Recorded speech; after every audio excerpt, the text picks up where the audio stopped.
everybody, it's Kara at Sedgwick County Zoo, and this afternoon I'm with zookeeper Michelle, and we're getting ready to do a check-in on those Chinese alligator babies, and she's going to tell us a little bit about rearing the babies. So I'm going to turn it over to her because she's got the interesting stuff.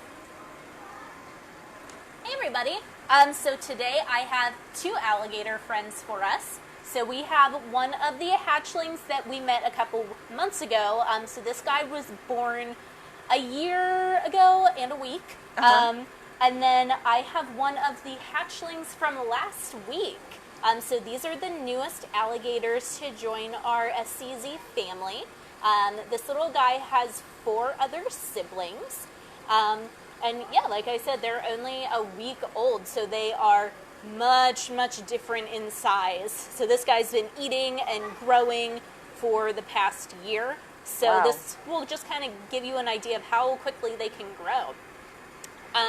So alligators are really unique in the reptile world, and that's because they actually do have parental care. Most reptiles just kind of will either lay their eggs and leave them, or they will give live birth and just leave their babies. But these guys, the females, will actually build a big nest. She'll lay her eggs in the nest, and then she will protect and guard that nest all throughout the incubation period. So the incubation period is just how long it takes for those eggs to hatch. So the Chinese alligators, it takes about 60 days for them to hatch.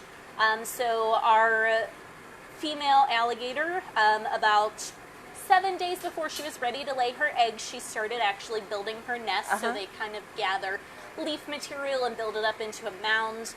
And then she laid her eggs in the nest. And it's pretty easy to tell because the female alligators are full of eggs, and as soon as they lay their eggs, they kind of deflate. So once she laid her eggs, we actually took the eggs from the nest so we could incubate them ourselves. And that's because we don't have a good setup to rear babies here with the parents. And these guys are also critically endangered, so we want to make sure that we can hatch as many as we can. Right. This also gives us a good chance to check over the babies as soon as they hatch, make sure everybody is healthy and looking good. So like I said before, the alligators will defend their nests from predators. And once the babies start hatching, they'll start chirping. So it's kind of a call to their mom to come and get them. And the female alligators will actually come up, dig up the nest, and help any babies hatch that haven't hatched yet. She'll then pick up those babies in her mouth very gently, and she'll bring them to the water. So these guys will stay around their parents for about 2 years or so. Chinese alligators are the only species to truly hibernate. So the mothers and the fathers, they'll build their own burrows in riverbanks, and the babies will spend their first 2 or 3 years hibernating with their mom. So they'll dig their own little side channels in those burrows. So they kind of learn what they need to do, and they've already got a good start in a burrow if they're just kind of digging to the side of moms. So I know that in some reptiles, the temperature in which the egg is incubated determines male or female. Yes. Is that true with these guys? It is true. Do you know? Did you keep a temperature with a gender?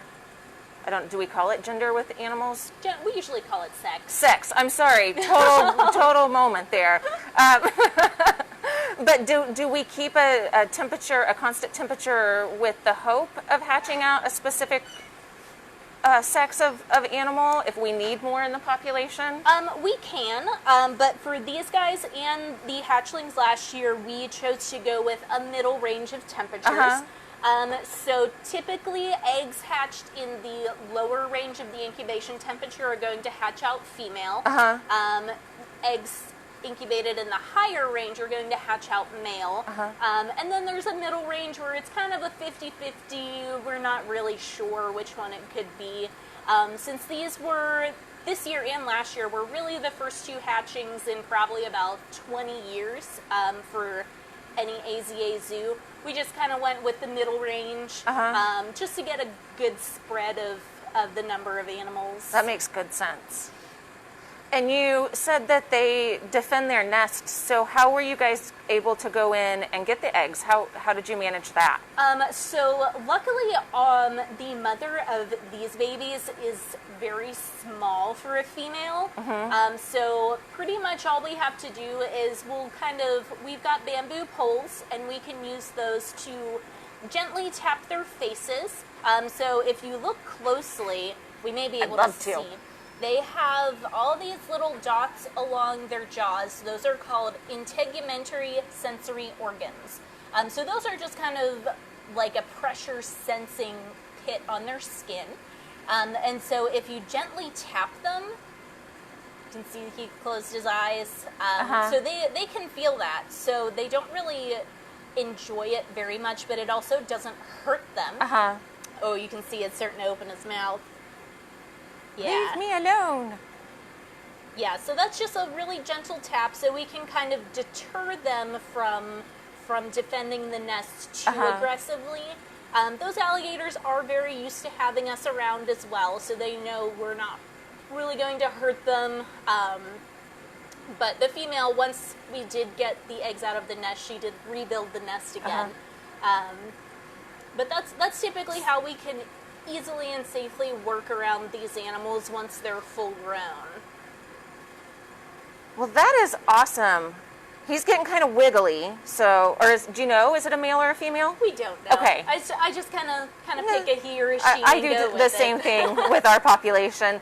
But we do really want to thank you for taking your time today, for getting these friends out so that we could see them. You're welcome. I'm super excited. This is the first time I've got to see the new hatchlings, so I'm very excited and feel honored to be able to be with you today. So thank you, everybody, and you have a great day.